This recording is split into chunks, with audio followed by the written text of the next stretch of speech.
Hello students, आज जो हम लोग स्टार्ट करने जा रहे हैं, है ना, डिमांड फंक्शन। डिमांड फंक्शन क्या, पिछले क्लासेस में हम लोग डिमांड पढ़ चुके थे। डिमांड का कॉन्सेप्ट पढ़े थे, डिमांड क्या होता है, लॉ ऑफ डिमांड क्या होता है, इसके बारे में पढ़े थे। अब ये जानते हैं हम लोग कि कौन कौन सा जो फंक्शन है डिमांड को इफेक्ट करता है। हम लोग पिछले क्लासेस में क्या पढ़े, पिछले क्लासेस में पढ़े कि डिमांड बढ़ता है, कब बढ़ता है, जब प्राइस घटता है। ठीक है, अब डिमांड घटता है तब प्राइस बढ़ता है।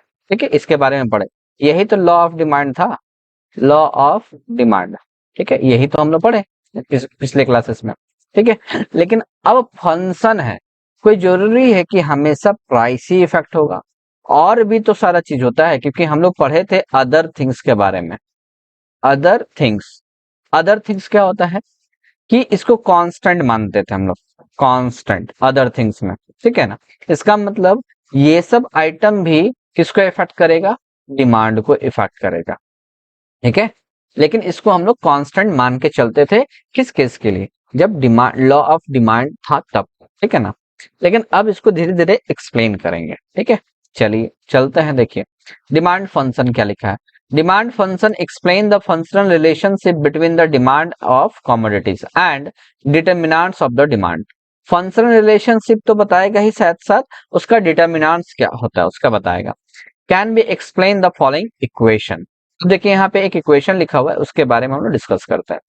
देखिए एक डीएन मतलब डिमांड कमोडिटीज, एन का मतलब कमोडिटीज, पीएन, पीएन का मतलब यहाँ पे प्राइस लिखा हुआ है, पीएस, पीएस का मतलब यहाँ पे लिखा है कॉम्प्लीमेंट गुड्स, है ना, सॉरी, पीएस का मतलब सब्स्टिट्यूट गुड्स लिखा है, पीसी का मतलब लिखा है कॉम्प्लीमेंट गुड्स, एंड वाई का मतलब लिखा हुआ है इनकम ऑफ द कंज्यूमर, और टी का मतलब लिखा है टेस्ट। तो यहाँ पे अगर हम ये प्राइस को छोड़ देते तो ये सारा आइटम मेरे लिए क्या था, अदर थिंग्स था। ठीक है ना, तो ये सब क्या है मेरे लिए, फंक्शंस है। किस चीज का फंक्शन है, डिमांड फंक्शंस है। ठीक है, इसका मतलब कि प्राइस के अलावा ये सब आइटम भी डिमांड को इफेक्टेड करते हैं। सबसे पहले देखते हैं demand, law of demand revisited, फिर से विजिट करते हैं। तो law of demand stated the commodity of N, D N मतलब demand, and P N inverse relation, मतलब डिमांड के साथ में और प्राइस के साथ में inverse relation. Provided all the things remains constant, और जितना भी अदर थिंग्स था वो कांस्टेंट था। देन द इंक्लूडेड क्या, पीएस, पीसी, पीसी, वाई और टी, सब मिला कांस्टेंट था। अब आते हैं इसी चीज का डिटर्मिनेंट्स के बारे में। The demand of demand for any commodities is depend upon so much factors, बहुत सारा फैक्टर्स पे डिपेंडेंट करता है। These factors are called determinants. ठीक है ना, इसका मतलब क्या हो गया, डिटर्मिनेंट्स का मीनिंग क्या हो गया, फैक्टर्स। वो कौन कौन सा फैक्टर है जिसपे डिमांड क्या डिपेंड करता है। ठीक है, तो पहला चीज है प्राइस। तो सही बात है, प्राइस पे तो इफेक्ट करेगा ही, क्यों, क्योंकि डिमांड का मतलब ही है क्या, प्राइस जैसा उसी तरीका से डिमांड। ठीक है, तो यहाँ पे लिखा है the demand for any commodity firstly depend upon the upon its price, and the price rise demand decreases, demand decrease करेगा। When price is fall demand is increases. ठीक है, ये चीज हम लोग पढ़ चुके थे। Price of substitute goods, substitute goods का मतलब क्या होता है कि ऑप्शन है टी एंड कॉफी, टी के जगह पे कॉफी, ये हो गया मेरा सब्स्टिट्यूट। दोनों पीने वाला है, बस टी है और ये कॉफी है, बस नाम अलग है, पीने वाला दोनों चीज है। The demand of a commodity is not only depend upon the price but also the price is substitute पे भी इफेक्टेड करता है। मतलब अब सिर्फ प्राइस पे नहीं, और भी चीज है। तो मतलब प्राइस किसका, टी का प्राइस और कमोडिटी कॉफी का प्राइस। अगर कॉफी दोनों में डिफरेंस करता है तब भी डिमांड का इफेक्टेड होता है। मतलब इन केस अगर हम टी का प्राइस 10 रख ले और कॉफी का प्राइस 12 रख ले, तो आदमी जो कंज्यूमर है वो किसको चूज करेगा, टी को चूज करेगा। क्यों, क्योंकि प्राइस कम लग रहा है तो इसका डिमांड ज्यादा करेगा। है समझ, ठीक है। Example, tea and coffee where the demand का depend upon the price of the coffee. सही बात है, क्लियर हो गया। ठीक है, इसी के बारे में यहाँ पे नीचे एक्सप्लेन किया, if the price of the coffee is fall then the demand of the coffee will be rise. सही बात है। और उसी तरीके से इसी के बारे में, किसके बारे में लिखेगा, टी के बारे में। अगर टी का प्राइस कम होता है क्या हो जाएगा, टी का प्राइस कम, ज्यादा, टी का डिमांड बढ़ जाएगा। अगर ज्यादा होता है टी का प्राइस तो क्या हो जाएगा, डिमांड घट जाएगा। इसी चीज के बारे में यहाँ पे एक्सप्लेन किया। अब आता है कॉम्प्लीमेंट्री गुड्स। कॉम्प्लीमेंट्री गुड्स का मतलब क्या होता है? डिपेंडेंट, जिस पे डिपेंडेंट हो। देखिए, the demand of a commodity is also depend upon the price and complementary goods। For example क्या हो गया? Car and petrol. कार ज्यादा कब बिकेगा? जब पेट्रोल का प्राइस कम होगा। और कार कब कम बिकेगा? जब पेट्रोल का प्राइस ज्यादा होगा। ठीक है ना? उसी तरीका से पेन और हम लोग क्या लेते हैं?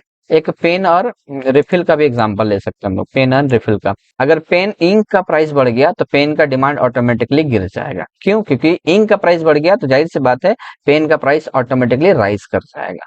ठीक है, इसको बोलते हैं कॉम्प्लीमेंट्री, मतलब डिपेंडेंट है। इसके बिना ये नहीं चलेगा, पेन के बिना इंक नहीं। ठीक है, तो इंक का प्राइस बढ़ गया तो क्या होगा? डिमांड किसका घटेगा?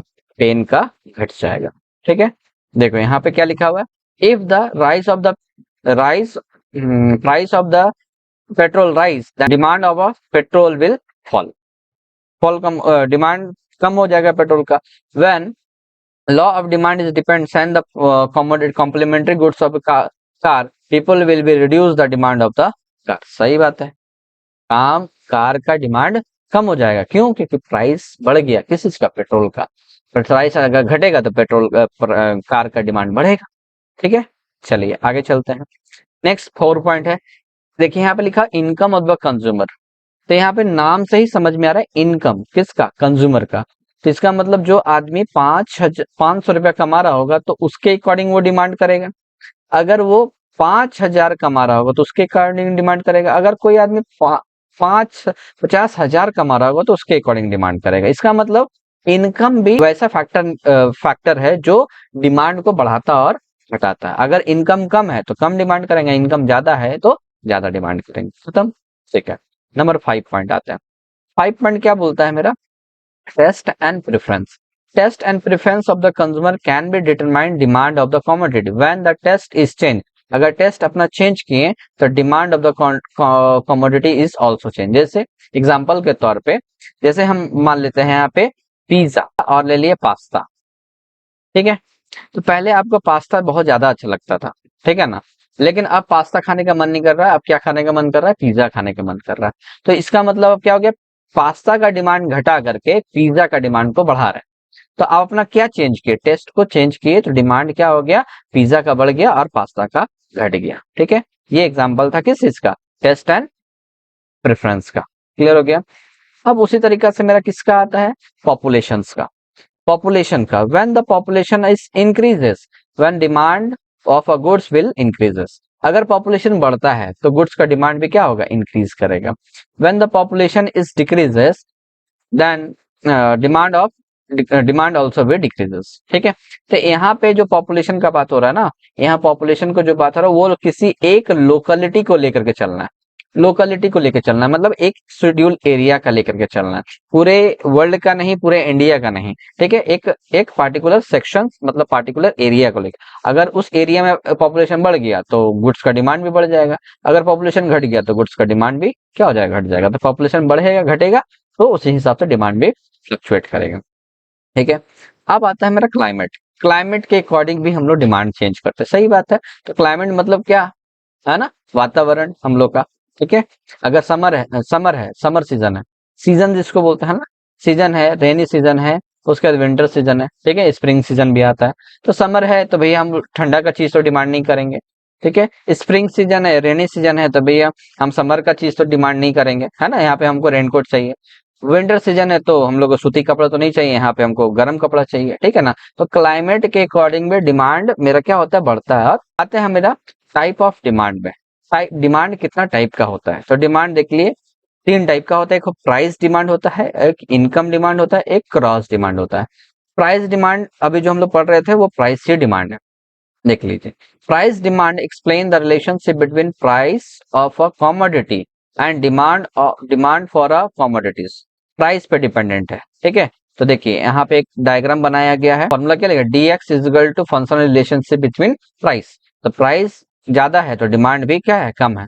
प्राइस कम है तो डिमांड भी क्या है? यहाँ पे ज्यादा ही। हम लोग पहले पढ़ चुके थे। अब हम लोग पढ़ेंगे इनकम डिमांड पे। Income demand explain the functional relationship between the income of the consumer and demand for goods. किस पे डिपेंड करता है? इनकम ऑफ द कंज्यूमर पे। Generally if the level of income is rise then consumer purchasing more goods, if the income level of decreases then purchases this less quantity. सीधा सा बात है, income बढ़ेगा तो ज्यादा ज्यादा परचेज करेंगे, इनकम घटेगा तो कम परचेज करेंगे। सीधा ये हो गया तुम्हारा, देख लीजिए dx is equal to F. यहाँ पे y का मतलब हो गया, यहाँ पे y किसको डिनोट कर रहा है? इनकम को डिनोट कर रहा है। यहाँ पे इनकम भी है, यहाँ पे तो सुपीरियर गुड्स है ना, और नॉर्मल गुड्स है, ठीक है ना। चलिए यहाँ पे देखते हैं क्या बताया है। यहाँ पर normal goods versus superior goods है, देख लीजिए। अगर इनकम इनकम और डिमांड, देखो नॉर्मल गुड्स मतलब मान लीजिए लोकल गुड्स, अगर इनकम बढ़ता है ना, इनकम बढ़ता है तो आप किस चीज का डिमांड करोगे? यहाँ पे एक तरह से लिख लो लोकल गुड्स और यहाँ पे लिख लो ब्रांड का, है ना। यहाँ पे ब्रांड ले लो, ठीक है, ब्रांड। अगर इनकम बढ़ेगा तो आप डिमांड भी क्या करोगे? बढ़ेगा, डिमांड बढ़ाएगा। अगर इनकम घटेगा तो किसका डिमांड कम करोगे? लोकल का डिमांड कम करोगे, ठीक है। तो यहाँ पे उसी चीज का यहाँ पे बताया गया, नॉर्मल डिमांड का किसके बारे में? लोकल और ब्रांड का लेकर के चलोगे तो आपको समझ में आ जाएगा। नॉर्मल गुड्स और सुपीरियर गुड्स। नॉर्मल गुड्स मतलब लोकल गुड्स लेके चलो, तो लोकल गुड्स इसका मतलब आपका इनकम कम होगा तो आप लोकल गुड्स डिमांड करोगे, अगर इनकम ज्यादा होगा तो ब्रांडेड गुड्स डिमांड करोगे, सीधा सा है, ठीक है ना। प्राइस दोनों में वही है, बस फर्क क्या है कि आप लोकल और ब्रांड का में आप चूज करोगे। अच्छा चीज क्यों नहीं खाएंगे जब पैसा मेरे पास इनकम है तो। अब आगे देखिए, अब क्रॉस डिमांड आता है। क्रॉस डिमांड किसको बोलते हैं? It show the relationship between price of a commodities and demand of the another commodities, ठीक है। Price of the commodity one commodities and demand of the another commodities. It means the demand of one commodities not only depend upon the price but the price of substitute goods is complementary goods। इस पे भी फर्क, किसी एक चीज का demand, एक goods का डिमांड बढ़ गया, एक गुड्स का डिमांड बढ़ गया तो उसका सब्स्टिट्यूट में भी इफेक्ट होना स्टार्ट हो जाएगा, या कॉम्प्लीमेंट्री गुड्स का भी डिपेंड होना स्टार्ट हो जाएगा। Cross demand curve also two types बताए, inward to right to left to right. Case of substitute goods के केस में लेफ्ट टू राइट की तरफ जाएगा, लेफ्ट से राइट की तरफ जाएगा। इसका मतलब पैसा घटेगा, इनकम घटेगा, मतलब क्या करेंगे? प्राइस घटेगा तो डिमांड बढ़ाएंगे, ठीक है ना। And it slope downward from left to right of the complementary good. Left to right किसके जाए में? कॉम्प्लीमेंट्री गुड्स के में भी क्या होगा? प्राइस घटेगा तो कार का डिमांड ज्यादा करेंगे, है ना। पेट्रोल का प्राइस कम होगा तो कार ज्यादा करेंगे, तो वही बताया।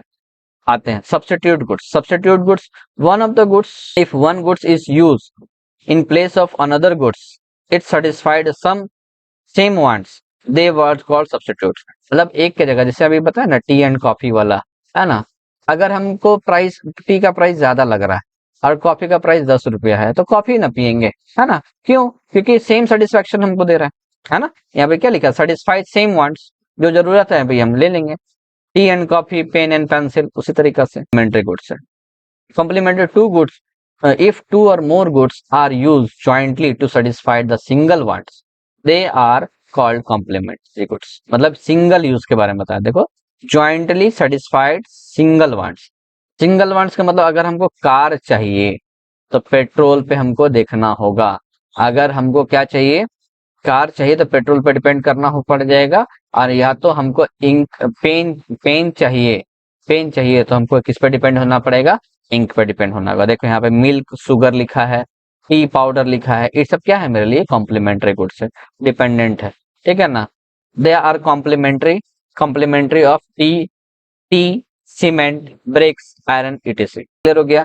आया समझ? कॉम्प्लीमेंट्री गुड्स आप लोग को समझ में आ गया। देख लीजिए यहाँ पे प्राइस ऑफ मिल्क क्या करेगा? अगर बढ़ेगा तो डिमांड क्या होगा? घटेगा। टी का डिमांड क्या होगा? घटेगा।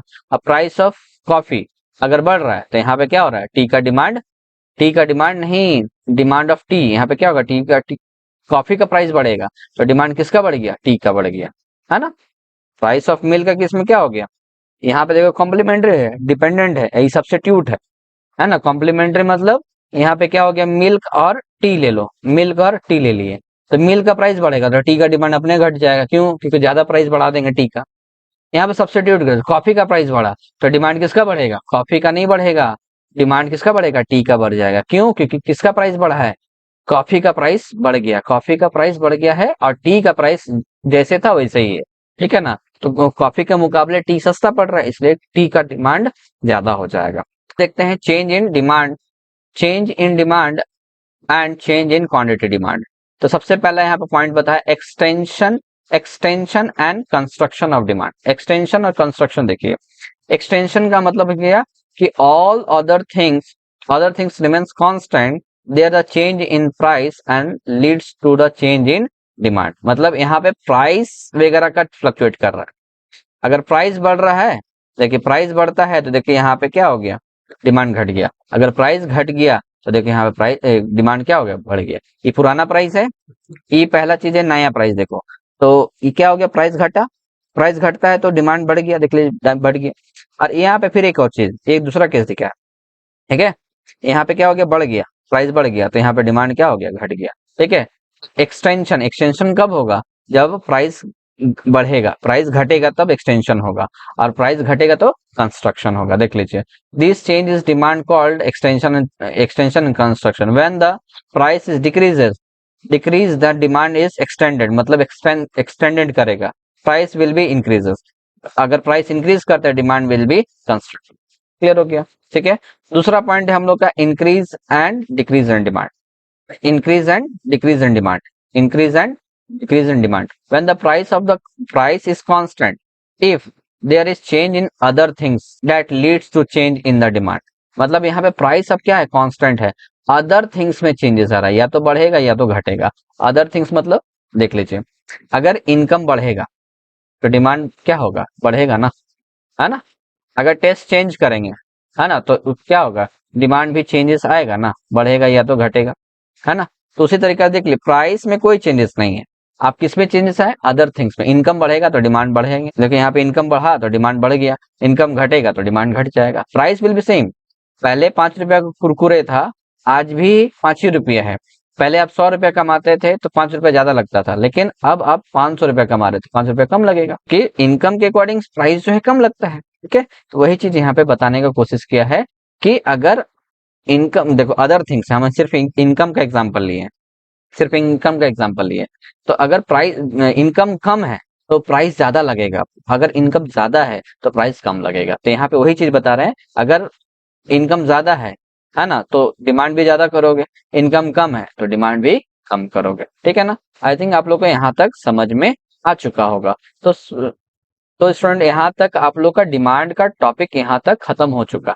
डिमांड में जितना सारा टॉपिक था वो पढ़ा चुके हैं। नेक्स्ट टॉपिक हम लोग यहाँ पे स्टार्ट होगा इलास्टिसिटी ऑफ डिमांड, मतलब अब डिमांड में कैसे फ्लक्चुएशन आता है वो नेक्स्ट क्लास में हम लोग सीखेंगे। तो फिलहाल आज हम लोग क्या सीखे हैं, आज हम लोग सीखे, बहुत कुछ सीखे कि डिमांड फंक्शंस क्या होता है, इनकम ऑफ डिमांड क्या होता है ना। डिमांड का टाइप पढ़े हम लोग, प्राइस डिमांड पढ़े, इनकम डिमांड पढ़े, क्रॉस डिमांड पढ़े, सब सारी चीज के बारे में पढ़े हम लोग, ठीक है ना। चलिए आज के लिए इतना रहने दीजिए, है ना, मिलेंगे नेक्स्ट वीडियो में।